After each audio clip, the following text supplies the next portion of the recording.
Energy and matter are one of the most important resources to sustain life.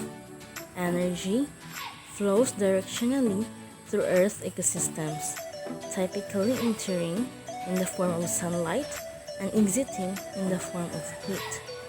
However, the chemical components that make up living organisms are different. They get recycled. What does that mean? For one thing, the atoms in our body are not brand new.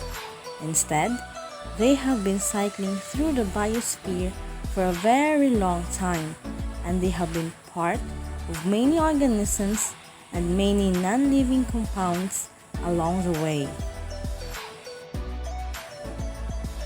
The six most common elements associated with organic molecules are carbon, nitrogen, hydrogen, oxygen, phosphorus, and sulfur.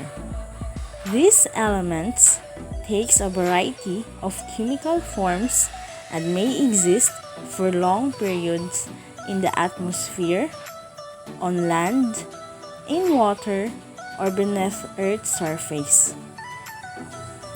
The six mentioned elements are used by organisms in a variety of ways.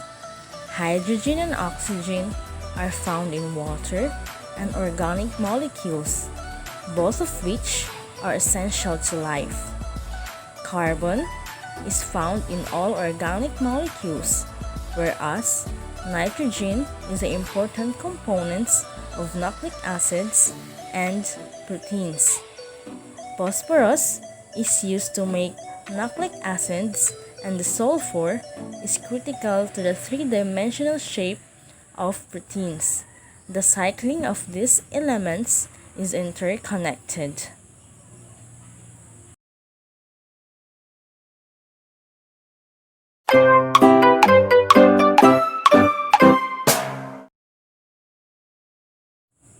The hydrosphere is the area of Earth where water movement and storage occurs, as liquid water on the surface and beneath the surface, and as a water vapor in the atmosphere. The various processes that occur during the cycling of water includes evaporation and sublimation, condensation and precipitation, subsurface water flow, surface runoff, and stream flow. The water cycle is driven by the sun's energy as it warms the oceans and other surface of waters. This leads to evaporation, the liquid water to water vapor phase, and the sublimation, the ice to water vapor of frozen water. Over time, this water vapor condenses into clouds as liquid and eventually leads to precipitation, which returns water to Earth's surface. When rain reaches Earth's surface, it may evaporate again and flow over the surface. But most easily observed is surface runoff, the flow of fresh water over land, either from rain or melting ice. A significant percentage of water evaporates immediately from the surface of plants. What is left reaches the soil and begins to move down. Water in the soil can be taken up by plant roots. The plant will use some of this water for its own metabolisms, and some of this will find its way into animals that eat the plants, but much of it will be lost back to the atmosphere. Through the process known as transpiration, water enters the vascular system of the plants through the roots and evaporates or transpires through the stoma of the leaves. Water in the soil that is not taken up by a plant and does not evaporate is able to percolate into the subsoil and bedrock where it forms groundwater. Groundwater is a significant subsurface reservoir of fresh water. Rain and surface runoff are major ways in which minerals, including phosphorus and sulfur, are cycled from land to water.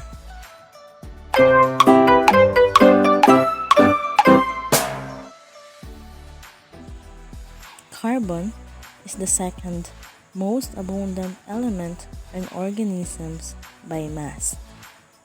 Carbon is present in all organic molecules. Carbon compounds contain energy, and many of this energy came from dead plants and algae who have fossilized over a million years and are known as fossil fuels.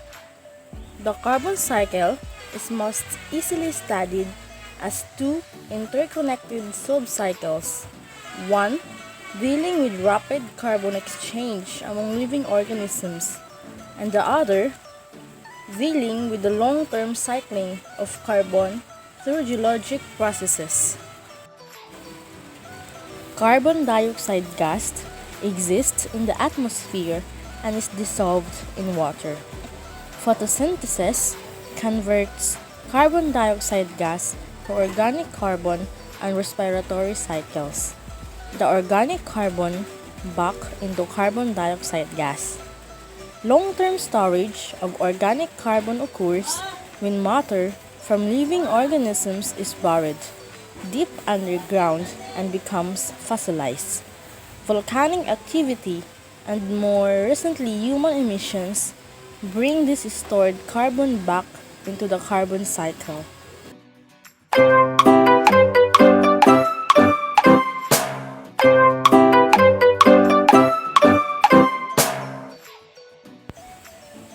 Nitrogen enters the living world through free-living and symbiotic bacteria, which incorporates nitrogen into their organic molecules through specialized biochemical processes. Certain species of bacteria are able to perform nitrogen fixation, the process of converting nitrogen gas into ammonia, which spontaneously becomes ammonium. Ammonium is converted by bacteria into nitrates and then nitrates. At this point, the nitrogen-containing molecules are used by plants and other producers to make organic molecules, such as DNA and proteins. This nitrogen is now available to consumers. In the figure, it shows that nitrogen enters living systems, is eventually converted from organic nitrogen back into nitrogen gas by bacteria. The process of denitrification is when bacteria convert the nitrates into nitrogen gas, this allowing it to re-enter the atmosphere. Nitrogen enters the living world from the atmosphere via nitrogen-fixing bacteria. This nitrogen and nitrogenous waste from animals and plants is to process back into gaseous nitrogen by soil bacteria, which also supply terrestrial food webs with the organic nitrogen they need.